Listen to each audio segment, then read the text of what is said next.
Are you a podcaster? Maybe you've got that big idea and you're looking for a network to join. The multi-award-winning Ozcast Network can get your content to eyes and ears all over the world. Join now for the first month free, and you could be featuring this sound at the beginning of your podcast. Ozcast. Simply head to ozcastnetwork.com for details. Ozcast.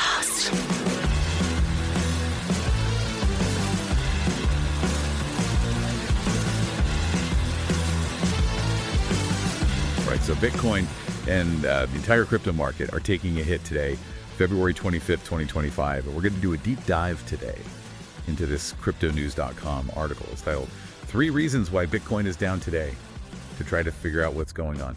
You've probably seen the headlines about the Bybit hack, and yeah, that's definitely part of the story. But we're going deeper today, way deeper. What's interesting to me is that this isn't just like a flash crash or anything. We're seeing some pretty serious, dramatic drops across the board. Bitcoin is down 20% from its all-time high, lowest point in 3 months, and we're officially in a bear market now. Okay, so this isn't just a dip we're talking about. This is a full-on crypto winter situation. Yeah, it's definitely chilling things down. And it's not just Bitcoin feeling the freeze either. The whole crypto market is down, with altcoins getting hit even harder, actually. Ethereum is down over 10%, and XRP has actually lost its spot as the 3rd largest cryptocurrency. So, yeah. Things are pretty icy out there right now. I'm trying to understand the scale of this, Yeah. Help me grasp the significance of this drop. Have we seen anything like this before? Well, volatility is kind of just baked into the DNA of crypto, right?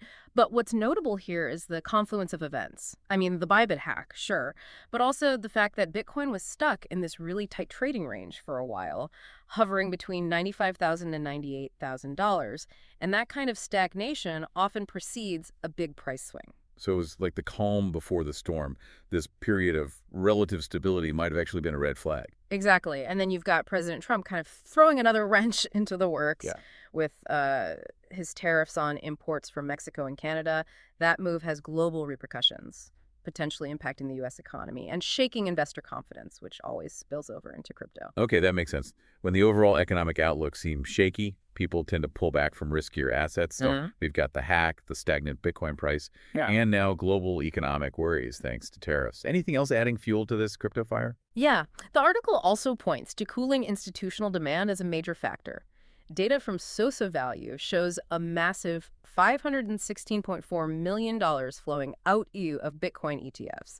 Bitfinex, a major crypto exchange, is calling this a critical juncture for Bitcoin. Hold on, break that down for me. What makes this juncture so critical? Well, institutional investors like hedge funds and asset managers, they were pouring money into Bitcoin ETFs just a few months ago. It was a sign of growing mainstream acceptance. But now we're seeing that enthusiasm just completely evaporate. Daily ETF purchases have plummeted from a high of 18,000 coins on November 7th to just 1,000 in the past week. That kind of exodus is a serious red flag. So the big players are getting spooked, and that's a sign that maybe things are worse than they seem on the surface. It definitely raises some questions. When institutional investors start heading for the exits, it can trigger a domino effect, further driving down prices as others lose confidence. Okay, so it's not just the hack.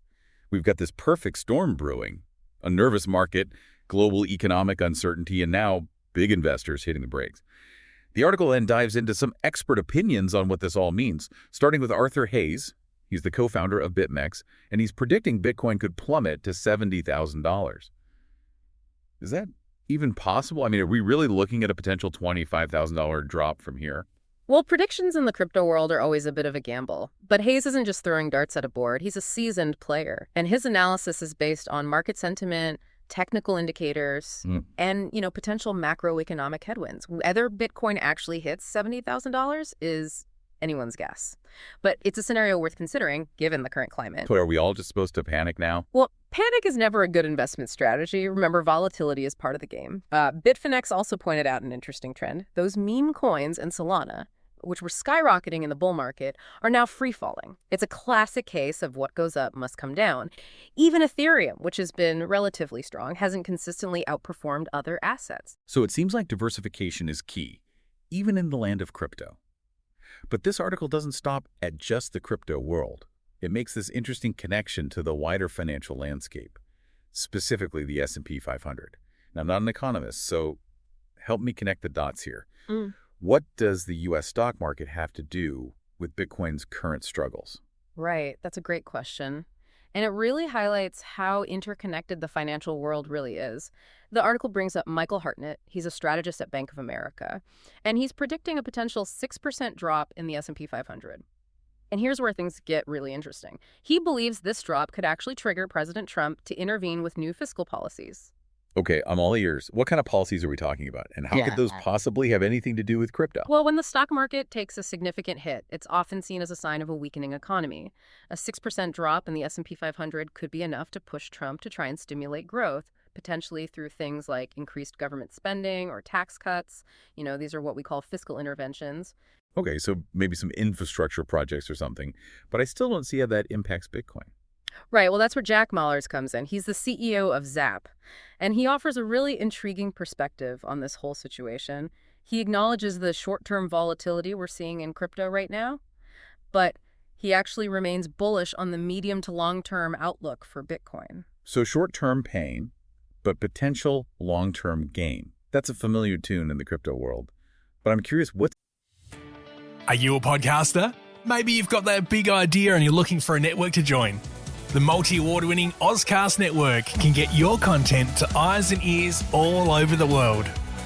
Join now for the first month free, and you could be featuring this sound at the beginning of your podcast. Ozcast. Simply head to ozcastnetwork.com for details.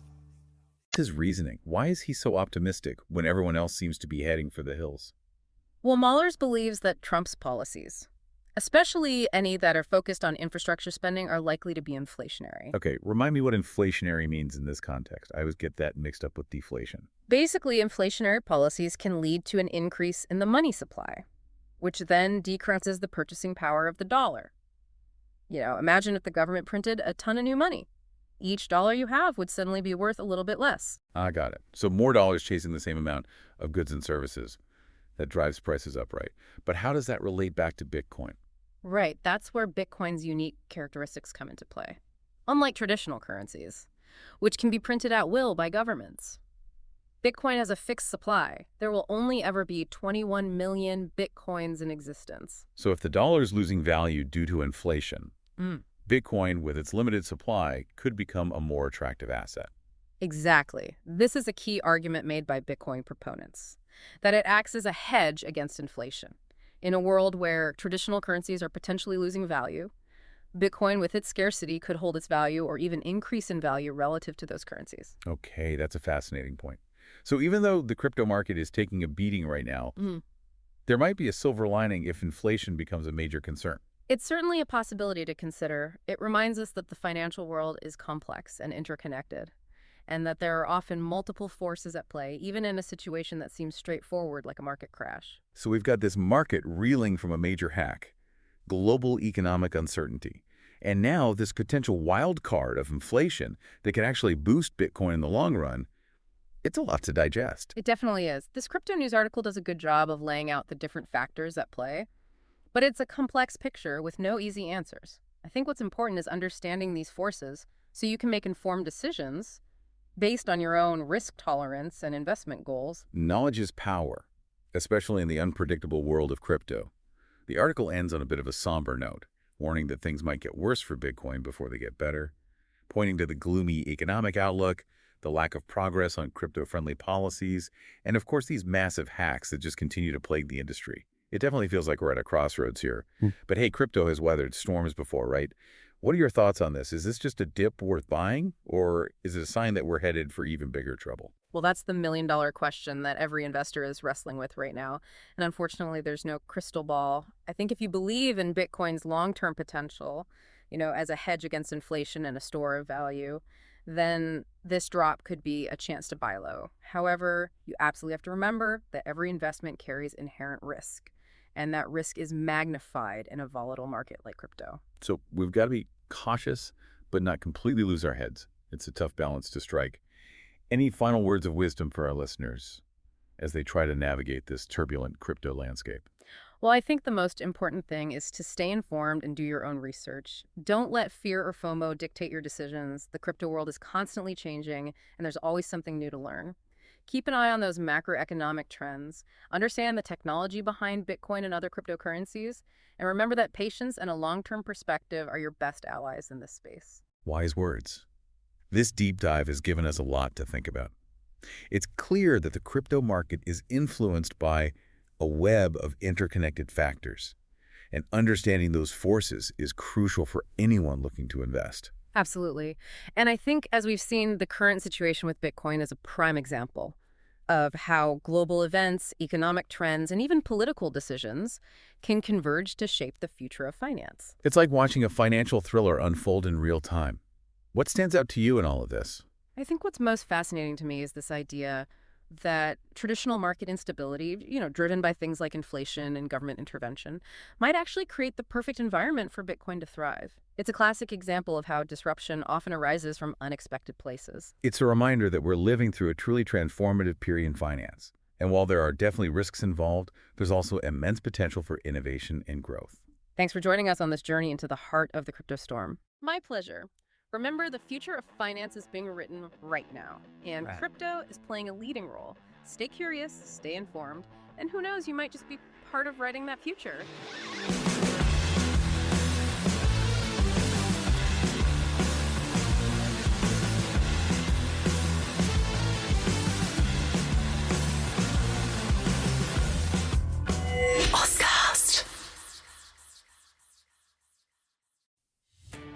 Are you a podcaster? Maybe you've got that big idea and you're looking for a network to join. The multi-award-winning Ozcast network can get your content to eyes and ears all over the world. Join now for the first month free, and you could be featuring this sound at the beginning of your podcast. Ozcast. Simply head to ozcastnetwork.com for details.